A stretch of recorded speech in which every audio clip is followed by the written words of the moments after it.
Selamat datang Pak Dir di areal pembibitan sukun dan bibit yang lain. Di sana ada jeruk, dan rencana nih semua buah-buahan yang ada di Maluku kita mau produksi, yang mana bisa menjadi sumber bagi masyarakat yang berminat untuk mengembangkan tanaman yang memang menjadi sumber ekonomi.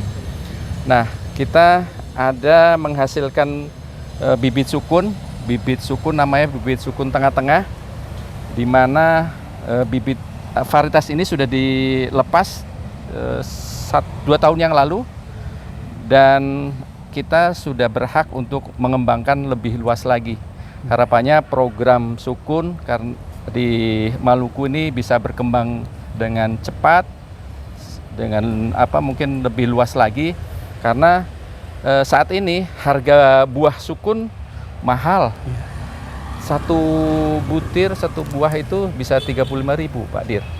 Kemudian bibit ini juga kalau kita jual juga sekitar 35.000. Jadi berbeda dengan di Jawa atau di Sumatera.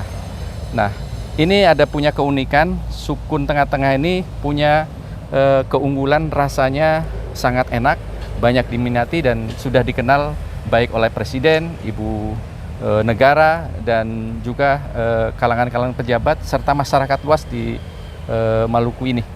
Sehingga sayang kalau ini tidak dikembangkan lebih luas lagi. Oleh karena itu kami coba membuat suatu bagian dari upaya kita untuk menyebarluaskan dan mengembangkan sukun ini ke masyarakat yang ada di Maluku.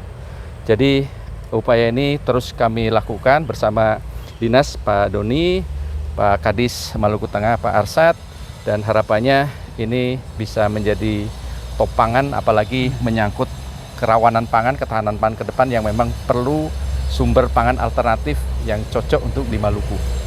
Mungkin demikian sebagai informasi awal, Pak Dir. Mohon arahannya dan bisa kita lakukan lebih baik lagi ke depan. Baik, Pak Kabalai. Pertama-tama kami sangat mengapresiasi terobosan yang sudah diambil oleh BSIP Ambon, BSIP Maluku.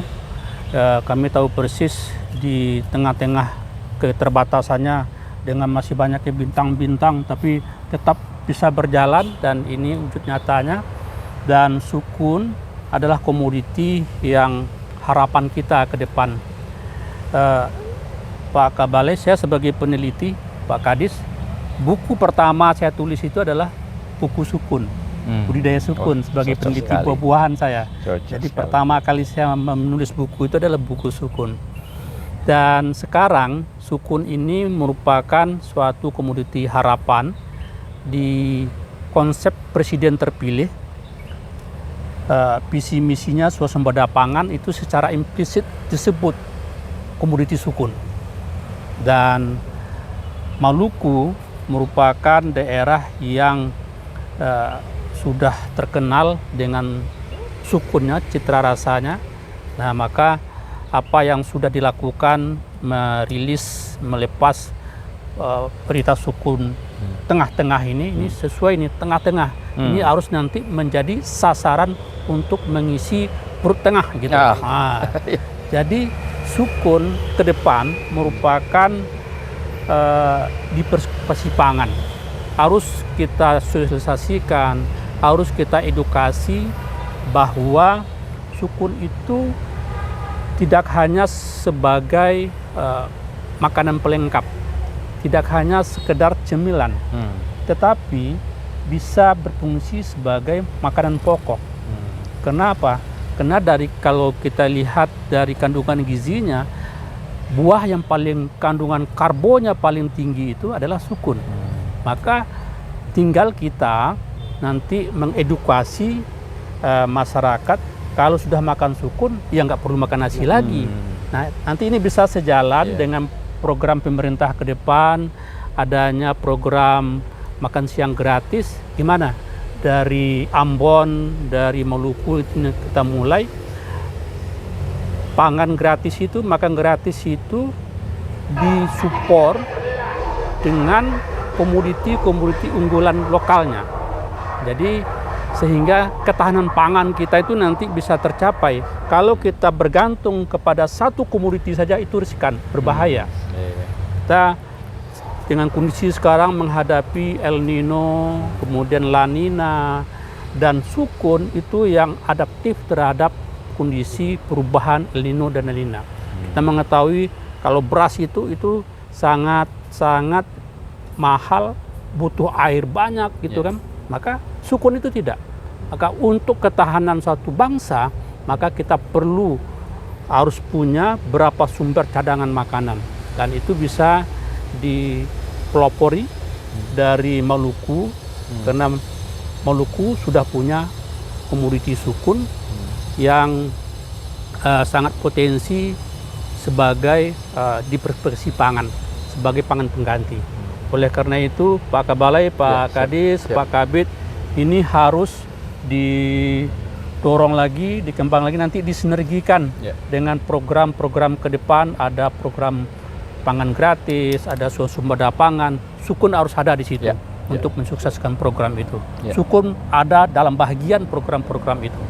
Itu barangkali harapan kami Pak Kadis, Pak Kabid, Pak Kabalai. Jadi mungkin tidak salah juga kalau Provinsi Maluku ini meluncing sebagai provinsi sukun pertama di Indonesia. Karena ini sesuai dengan harapan Presiden Pak Jokowi. Pak Jokowi itu pada suatu waktu di hadapan para gubernur, bupati, dan wali kota seluruh Indonesia menyampaikan, saya kok heran ya, hampir seluruh daerah itu brandingnya itu kok mirip-mirip berseri, beriman apa gitu. Kok tidak ada seperti di Filipina itu ada kota namanya kota pisang di Bafau. Jadi kota itu, daerah itu di branding dengan komoditi potensinya. Itu. Nah, oleh karena itu kami sendiri telah melakukan, kami meluncing Kabupaten Perigi Montong beberapa hari lalu sebagai Kabupaten Durian pertama di Indonesia. Sebelumnya kita punya Tomohon sebagai kota bunga.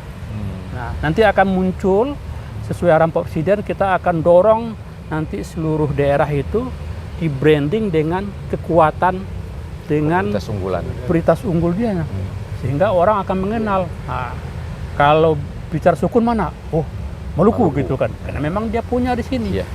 Itu ke depan langkah-langkah kita. Jadi oleh karena itu perlu nanti dibikin roadmap-nya, peta jalannya seperti apa pengembangan sukun ini ke depan.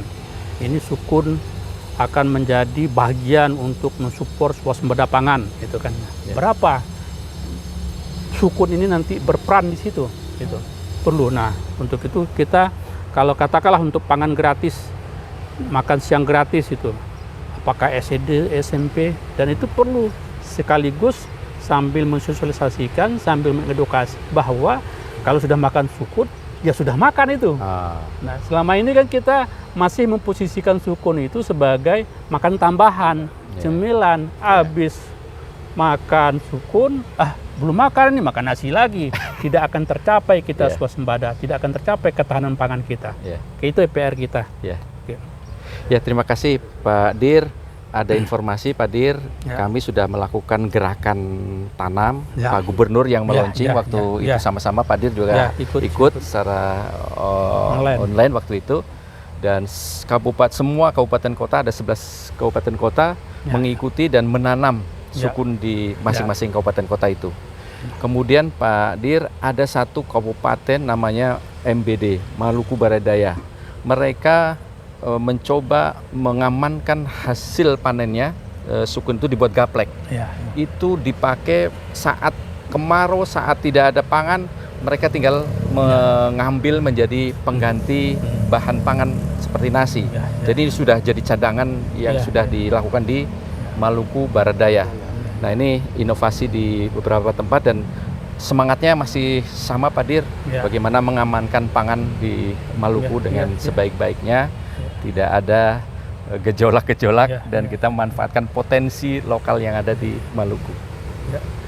Tinggal diteruskan Pak Kabalai. Pak Kabid provinsi atau Kabid? Provinsi. Provinsi. Nah, provinsi. Jadi Pak Kabid nanti mungkin ya sampaikan ke Pak Gubernur kalau itu mau jadi provinsi sukun gitu kan. Nah, kita di pemohon itu ada 3 perda. Kemarin kalau di Perigi Montong karena Bupati sudah mau berakhir itu hanya sampai di Pergub aja. Jadi kan ini sudah diawali nih.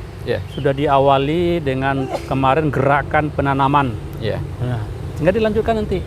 Kalau nanti sudah sampai level ada regulasi, walaupun itu nanti ketika ganti kepemimpinan, ini tetap jalan. Menjadi program unggulan utama. Terima kasih arahannya, Pak Dir. Pak Kabid, ada yang mau disampaikan? Ya, memang Pak, sukun ini sudah dikenal lama masyarakat ya. Dan sekarang tindak lanjut daripada perencanaan kemarin, kita telah mencoba untuk membuat kebun sumber benih Pak. Di desa tengah-tengah yang ada waktu kita bisa nanti bisa kita lihat ya. Dan diharapkan daripada itu kan jadikan benih-benih sukun menjadi sebar di daerah-daerah. Ya, mungkin itu dari Pak Kabid yang bisa disampaikan. Jadi terima kasih Pak Dir. Kita lihat lagi ke basisnya, ke daerah tengah-tengah ini. Terima kasih. Assalamualaikum warahmatullahi wabarakatuh. Salam. Semangat.